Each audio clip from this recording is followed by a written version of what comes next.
বিসমিল্লাহির রহমানির রহিম। শ্রম বাজারে নতুন দিগন্ত।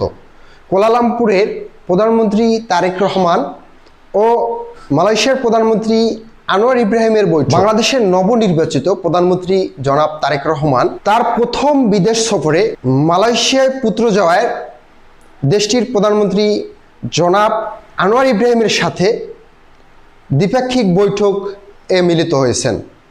সেই বৈঠকে সবচেয়ে বেশি গুরুত্ব পেয়েছে দুই দেশের পারস্পরিক সম্পর্ক ও পুনরায় যেন কলিং ভিসা খুলে দেওয়া হয়। এছাড়াও প্রবাসী বাংলাদেশিদের বৈধকরণের বিষয়টি সেখানে বেশি গুরুত্ব পেয়েছে। থাকছে বিস্তারিত, সাথে রয়েছি আমি মোহাম্মদ আলামিন। পুরো ভিডিও দেখার চেষ্টা করবেন মালয়েশিয়ার কলিং ভিসা সম্পর্কে পুরোপুরি জানতে। চলুন শুরু করা যাক মূল ভিডিও।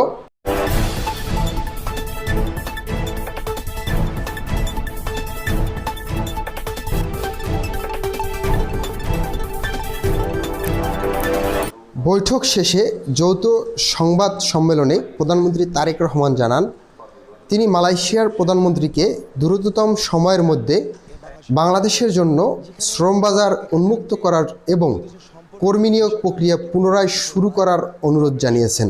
তিনি বলেন, বাংলাদেশি কর্মী, শিক্ষার্থী এবং পেশাজীবীরা দুই দেশের অর্থনীতির চালিকা শক্তি হিসাবে কাজ করছেন। আমরা দ্বিপাক্ষিক আলোচনায় কলিং ভিসা সচল করা এবং কর্মী নিয়োগ প্রক্রিয়াকে সম্পূর্ণ স্বচ্ছ, সাশ্রয়ী ও মধ্যস্তরভোগী দালাল চক্র মুক্ত করার ব্যাপারে একমত হয়েছি। মালয়েশিয়ার প্রধানমন্ত্রী আনোয়ার ইব্রাহিমও ইতিবাচক সাড়া দিয়ে জানান, কর্মী নিয়োগ প্রক্রিয়াকে আরও নিরাপদ করতে তার সরকার দ্রুত পদক্ষেপ নেবে। মালয়েশিয়ার বর্তমানে অবস্থানরত অনিয়মিত বা অবৈধ বাংলাদেশি কর্মীদের ভবিষ্যৎ নিয়ে বৈঠকে বিস্তারিত আলোচনা হয়। প্রধানমন্ত্রী তারেক রহমান মালয়েশিয়ার সরকারকে মানবিক দিক বিবেচনা করে এসব অবৈধ প্রবাসীদের সহজ প্রক্রিয়ায় বৈধকরণ, রেগুলেশন এবং কাজের অনুমতিপত্র, ওয়ার্ক পারমিট নবায়নের আহ্বান জানান।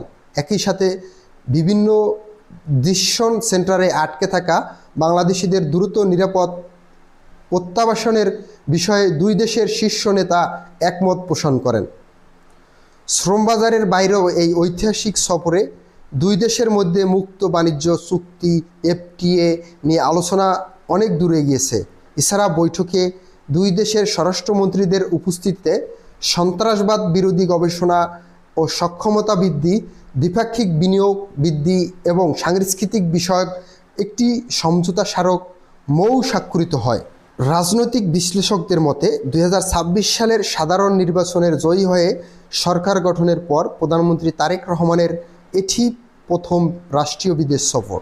আর প্রথম সফর হিসেবে মালয়েশিয়াকে বেছে নেওয়া এবং সফলভাবে শ্রম বাজারের জটিল ইস্যুতে নিয়ে আলোচনার টেবিলে সচল করা বাংলাদেশের অর্থনীতি ও রেমিটেন্স প্রবাহের জন্য অত্যন্ত ইতিবাচক এক বার্তা বহন করছে।